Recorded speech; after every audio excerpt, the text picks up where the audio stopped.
On dit de lui qu'il a façonné le destin de l'Europe, qu'il a réécrit l'histoire avec une ambition sans limite. Mais qui était réellement Napoléon? Un génie militaire? Un homme de pouvoir? Ou simplement un homme de contradiction? C'est ici, au cœur de la Dordogne, dans le château de la Pommerie, que se cache un trésor inestimable. Un musée entièrement dédié à l'empereur et à la famille Bonaparte. Un lieu où chaque objet raconte une part de l'histoire fascinante de celui-ci 200 ans après sa mort. Derrière cette façade de fer se trouve un homme à la fois complexe, passionné, qui aimait autant qu'il combattait. Aujourd'hui, nous allons plonger ensemble dans l'intimité de cet homme d'exception, explorer les traces qu'il a laissées derrière lui, notamment à travers les différents objets de la collection du musée. Aujourd'hui, nous allons plonger à travers les souvenirs et l'histoire de Napoléon ainsi que ceux de la famille Bonaparte. Alors, installez-vous et laissez-moi vous raconter le patrimoine. Ici, chaque objet a une histoire. Non, impressionnant.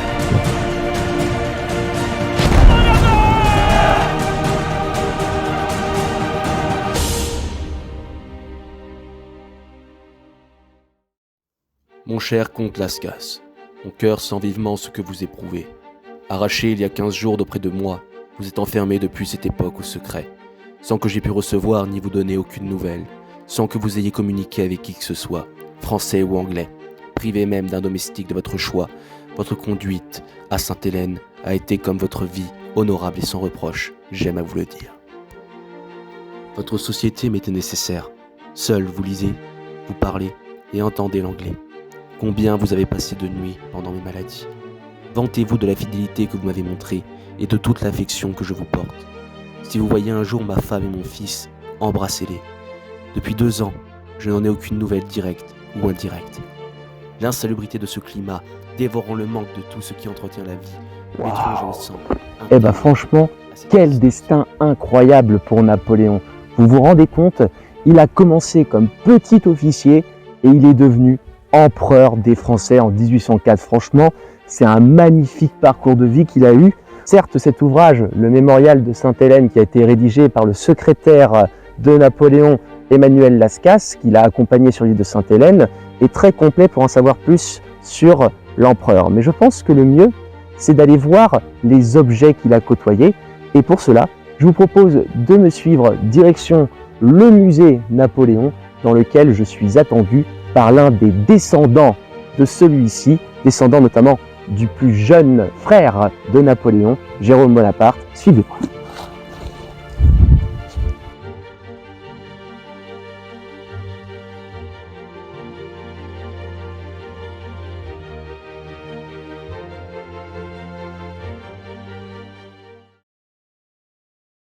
Bonjour monsieur. Bonjour. Enchanté, Joris, donc. Vous êtes monsieur De Witt? Absolument. Alors, pour commencer cette vidéo, je vous propose donc d'aller dans votre salon. Je pense que vous devez avoir pas mal d'objets en rapport avec votre aïeul. Absolument. On a, oui, pas mal d'objets, surtout des objets venant de Sainte-Hélène et quelques peintures qui rappellent l'époque. Eh ben, à mon avis, je pense qu'on va avoir beaucoup de choses à se dire. Voilà. Eh bien, je vous allons-y. suis. Allons-y.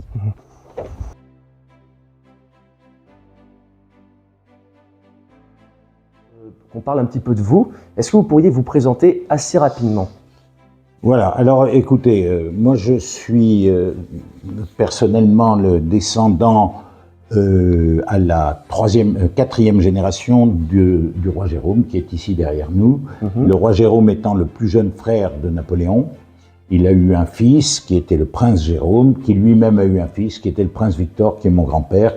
Et c'est mon grand-père qui a réuni toutes les collections que nous allons voir maintenant. Justement, en parlant de Jérôme, donc votre aïeul, entre guillemets, donc il est lié d'une certaine manière à Napoléon Bonaparte, c'était l'un de ses frères, son plus jeune frère.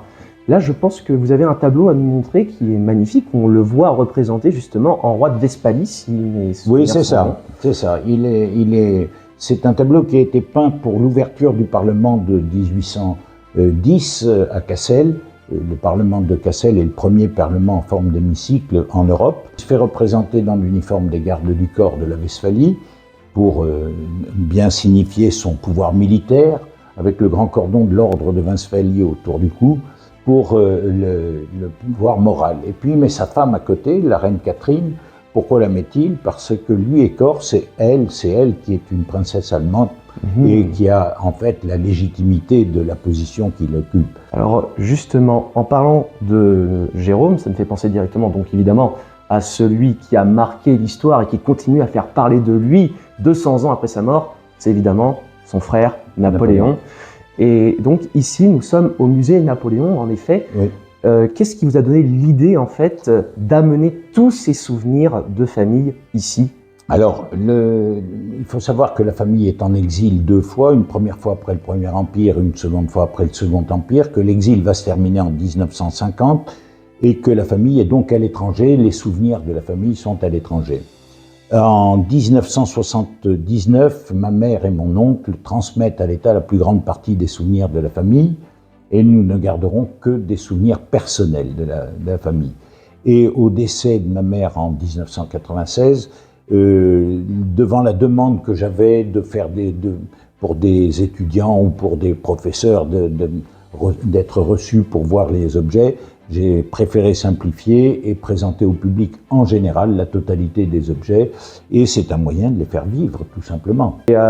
Tous ces souvenirs, en fait, ont une histoire, ils parlent, ils pourraient même nous transmettre, en fait, des choses que voulait nous laisser eh bien, Napoléon, ou même encore la famille Bonaparte, qui était très influente. Absolument. Alors, effectivement, le but de la présentation au public, c'est justement de transmettre cette histoire, de transmettre l'histoire des objets. On a tout classé au monument historique pour protéger bien sûr, mais surtout parce que quand vous inscrivez au monument historique, il faut faire la documentation de chaque objet et que ça permet de raconter l'histoire de France à travers les différents objets.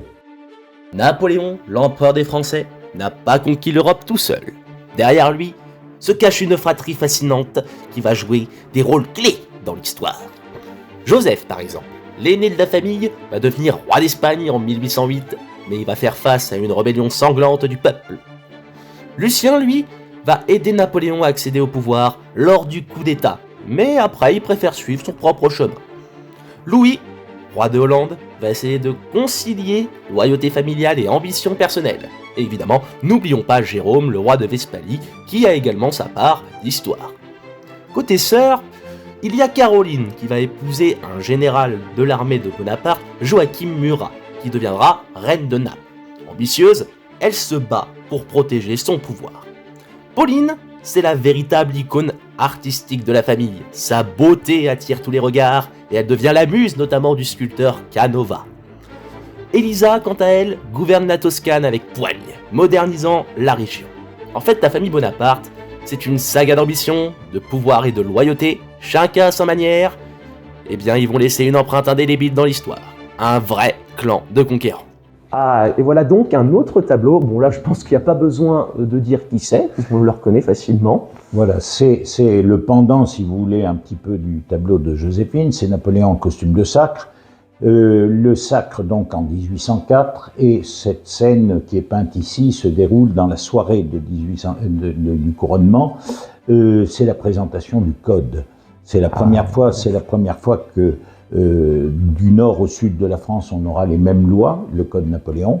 Et Napoléon a présenté ce code d'une manière officielle le soir du sacre. Le matin du sacre, il s'auto-couronne. Dans l'après-midi, donne la prestation de serment à la République française, puisqu'il n'y a pas eu d'empire en France, il n'y a eu qu'une république dirigée par un empereur. Et le soir, à 18h, il va présenter le code. Et pour ce faire, il se revêt des attributs du pouvoir, c'est-à-dire le manteau d'hermine avec le semis d'abeille, le grand collier de la Légion d'honneur, qui est symbole d'un pouvoir moral, et puis le sceptre, le globe et la main de justice qui étaient les régalias de Charlemagne. Les régalias, oui. Là, à son côté, un glaive qu'il a fait faire pour l'occasion, qui porte la pierre qu'on voit en haut, c'est le régent. C'est le fameux diamant des rois de France qu'il a retrouvé et qu'il a mis dans son glaive de couronnement. Franchement, c'est magnifique également d'avoir un magnifique tableau. Oui, c'est le peintre Giraudet qui a fait ça. Il avait une commande de l'empereur en 1807. Il en a commandé 36 pour mettre dans les cours d'appel, puisqu'il était créateur des cours d'appel. Eh bien, vraiment, c'est impressionnant de le voir comme ça. Franchement, je suis vraiment impressionné par ce tableau. Mais c'était le but de l'opération, c'est d'avoir des tableaux dits en majesté. Et oui. Pour impressionner, pour faire voir, poser le pouvoir en définitive. Né en 1769 à Ajaccio, Napoléon Bonaparte, fils d'une petite noblesse corse, gravit les échelons à une vitesse fulgurante. En 1793, à Toulon, il repousse les Anglais grâce à un coup de génie tactique et devient général à seulement 24 ans. En 1796, il est envoyé en Italie à la tête d'une armée mal équipée. Et en quelques mois, il écrase les Autrichiens à Arcole et Rivoli, imposant la domination française en Europe. 2 ans plus tard, en Égypte, il remporte la bataille des Pyramides, où il galvanise ses hommes avec cette phrase célèbre « Soldats, 40 siècles vous contemplent ». Même si la flotte française est détruite à Aboukir, sa réputation, elle, reste intacte. De retour en France en 1799, il renverse le Directoire lors du coup d'État du 18 Brumaire. Puis en 1804, il se fait couronner empereur, consolidant son pouvoir. Dès lors, il enchaîne les batailles mythiques. Austerlitz en 1805, où il anéantit les Russes, les Autrichiens. Iéna en 1806, contre les Prussiens. Wagram en 1809, face aux Autrichiens encore. Et à chaque victoire, il redessine la carte de l'Europe. Mais en 1814, la coalition alliée finit par le défaire. Exilé sur l'île d'Elbe, il ne reste pas inactif. En mars 1815, il revient triomphalement pour les 100 jours, rassemblant une dernière fois ses fidèles, et ainsi s'achève l'épopée d'un homme qui a marqué l'histoire comme aucun autre. Je vais revenir justement sur Joséphine, et notamment sur ce magnifique tableau que vous avez dans votre salon quand même. Quel est ce tableau ? Ce tableau a été commandé par l'empereur en 1805, après son mariage et son couronnement, le couronnement de Joséphine. Il a commandé au peintre Gérard 10 exemplaires de ce tableau. Pourquoi 10 ? Tout simplement parce qu'il voulait en donner à chaque membre de la famille, ce qui fait 7, plus 1 pour Joséphine, 8, plus 1 pour chaque enfant de Joséphine, ça fait 10. Celui-là, c'est l'original. Il a été dans les appartements de Joséphine au palais des Tuileries. Et puis, il ira à la Malmaison après son divorce. Et de là, il reviendra aux Tuileries avec son petit-fils qui devient Napoléon III. Il est marqué derrière bureau de travail de Sa Majesté l'Empereur, les Tuileries, 1856. Et donc là, on la voit donc en costume de sacre. Oui. On peut dire qu'elle trône fièrement, qu'elle nous montre en fait son impératrice en majesté. Très jolie femme d'ailleurs. Oui, très jolie femme. On peut dire que derrière chaque grand homme, il y a souvent une femme. Et pour Napoléon, ce sont même 2 femmes qui vont marquer son destin, Joséphine et Marie-Louise. Joséphine a été une personne importante dans la vie de Napoléon. Il la rencontre quand il est encore que général peu connu. Il est le protégé de Barras et Joséphine est une ancienne maîtresse de Barras. Et Barras, à ce moment-là, cherche un peu à s'en séparer. Et donc il la présente à Bonaparte qui, lui, va avoir le coup de foudre et tomber très amoureux de Joséphine. Donc ils vont se marier, d'ailleurs d'une manière assez amusante parce qu'elle se rajeunit de 6 ans pour se marier, elle est plus âgée que lui. Et lui se vieillit de 2 ans pour les papiers. Donc Joséphine est une femme de l'Ancien Régime, c'est une femme de la noblesse de l'Ancien Régime, elle est cultivée, elle a un sens politique, elle est intelligente, et elle va l'aider politiquement, elle va le conseiller sans doute. Il en fait l'impératrice, d'ailleurs il la couronne, puisque ça veut bien dire quelque chose, ça veut dire qu'il pense qu'ils font qu'un à ce moment-là, et il divorcera pour des questions uniquement dynastiques, c'est-à-dire qu'il va quitter Joséphine parce qu'elle ne peut pas lui donner d'enfant, et il va se marier à ce moment-là avec la fille, c'est un mariage politique, avec la fille de l'empereur d'Autriche, Marie-Louise. Alors Marie-Louise donc arrivera C'est une frêle jeune fille, non pas frêle, mais c'est une jeune fille plutôt mignonne, Ah oui. et il va pas vraiment tomber amoureux, mais il sera très attaché à Marie-Louise et elle va lui donner un fils. Surtout. Évidemment, l'aiglon. Aiglon. Franchement, je trouve que Napoléon avait vraiment beaucoup de chance Oui. en termes d'avoir notamment 2 épouses, une donc qui était donc veuve Du général de Beauharnais, et après qui va se marier avec Voilà. la fille donc de l'empereur d'Autriche, Marie-Louise. Absolument. Là, on va pouvoir s'intéresser un petit peu au côté guerrier maintenant avec cette vitrine. Oui et non, parce que les armes sont en partie faites pour la guerre, notamment les sabres, mais les épées, c'est uniquement De l'apparat. de l'apparat, c'est du pouvoir, c'est la définition d'un pouvoir. Au centre, c'est un glaive de président du Conseil des 500 de Lucien. Lucien qui était frère voilà, donc, le jeune frère de Lucien, de Napoléon. de Napoléon. Donc il était président du Conseil des 500 et ça c'est son glaive du Conseil des 500. Et puis là il y a des épées d'apparat si vous voulez. Enfin l'épée avec le fourreau blanc ici c'est l'épée de costume de cour du royaume d'Espagne. C'est Joseph. La troisième épée ici, par contre, est une épée de commandement, c'est une épée de général. Elle a été portée par le roi Jérôme pendant la campagne de Silésie. Et puis les sabres, alors là, les sabres, c'est un sabre de Joseph, celui qui a la tête d'aigle, et celui de Louis en dessous. Et ça, ce sont des sabres qui ont vraiment travaillé, entre guillemets, parce que c'est le sabre de Joachim Murat, le beau-frère de Napoléon, qui était un sabreur reconnu. Et le dernier, c'est celui du fils de Joséphine, le prince Eugène, ça c'est son sabre de la campagne d'Égypte. Le général de division de Jérôme le jour de la bataille de Waterloo. Oh, alors Ouais. ça, c'est vraiment Ouais. incroyable d'avoir ça, parce que... Voilà. Le casque et la cuirasse, c'est les gardes du corps de la Westphalie. Ah, d'accord. Eh ben, c'est vraiment incroyable d'avoir ça ici. Surtout le bicorne de Ah oui, Jérôme, qui donc est une partie de l'histoire de cette célèbre bataille Absolument. de Waterloo qui aura lieu Absolument. en juin 1815 et qui va opposer donc les troupes de Napoléon, de l'empereur, donc des Français, face aux troupes du duc de Wellington Et des Prussiens. et des Prussiens, Et des évidemment, et qui va finalement perdre la bataille et Absolument. être contraint donc d'abdiquer une deuxième fois Et de quitter la France. au palais de l'Élysée et qui va ensuite prendre la direction de l'île d'Aix pour après embarquer sur le Bellérophon, Absolument. direction l'île de Sainte-Hélène. Absolument. Après Waterloo, c'est la fin. Le 22 juin 1815, Napoléon abdique une deuxième fois.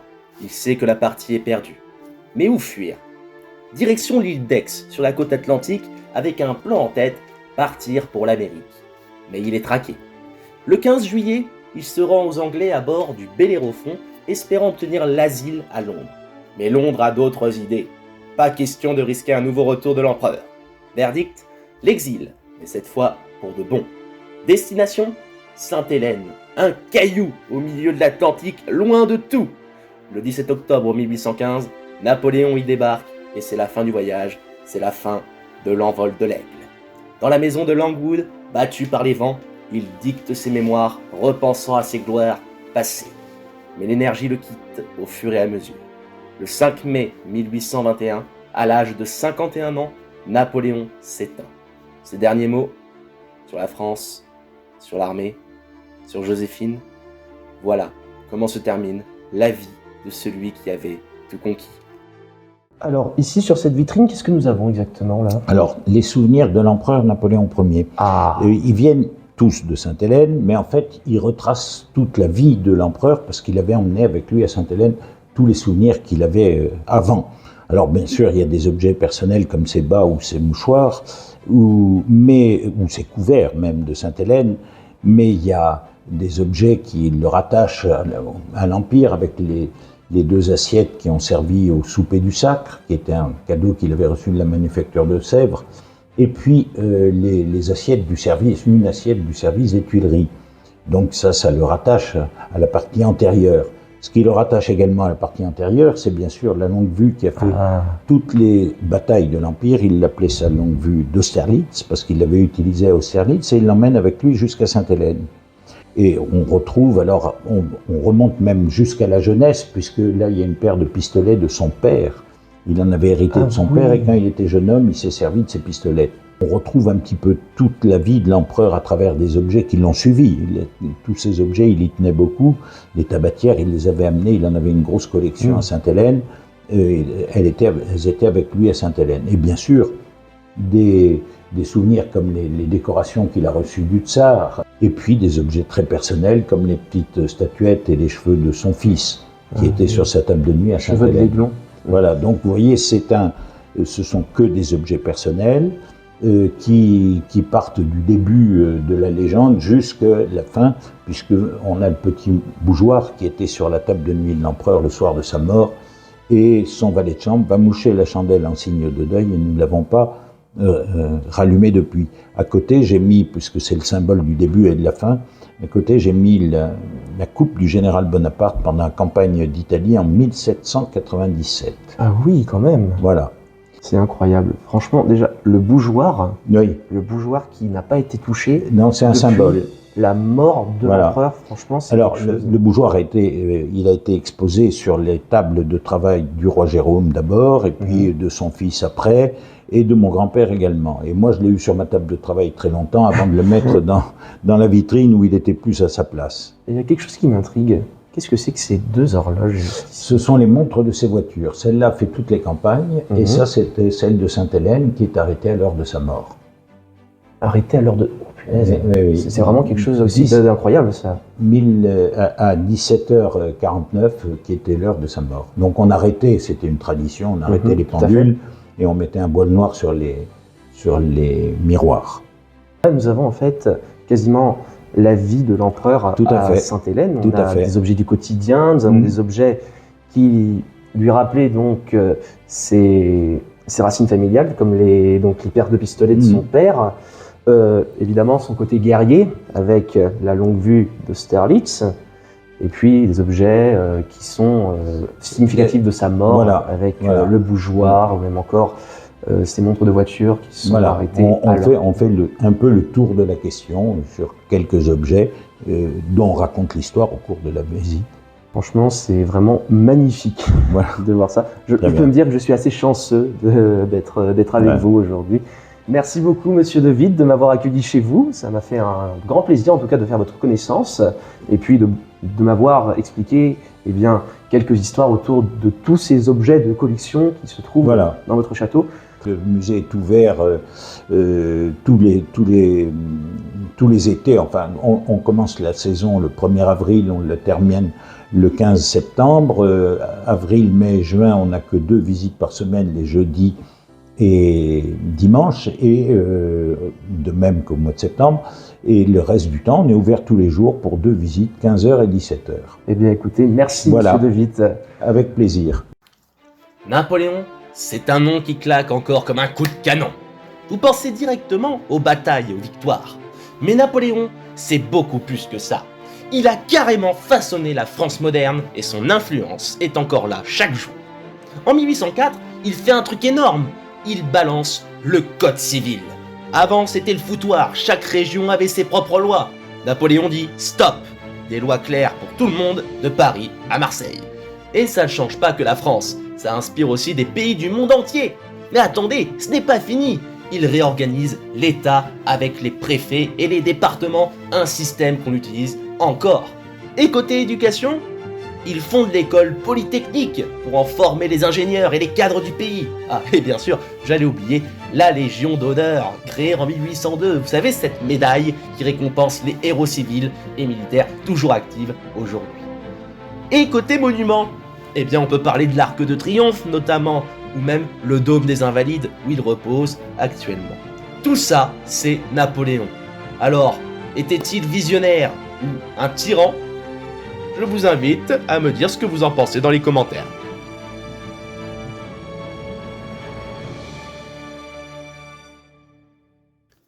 Eh bien les amis, c'est déjà la fin de cette vidéo, j'espère en tout cas qu'elle vous aura plu, qu'elle vous aura permis d'approfondir votre compréhension sur la figure emblématique de Napoléon à travers cet échange avec Monsieur de Witt et ses souvenirs de famille. Si vous avez aimé cette vidéo, eh bien abonnez-vous pour ne rien manquer de mes prochaines aventures, likez, partagez avec vos amis afin qu'eux aussi découvrent ces histoires incroyables. Restez curieux et passionnés car vous verrez, l'histoire a encore tant à nous révéler. Je vous remercie de votre attention et vous donne rendez-vous très prochainement pour un nouvel épisode de Raconte-moi le patrimoine.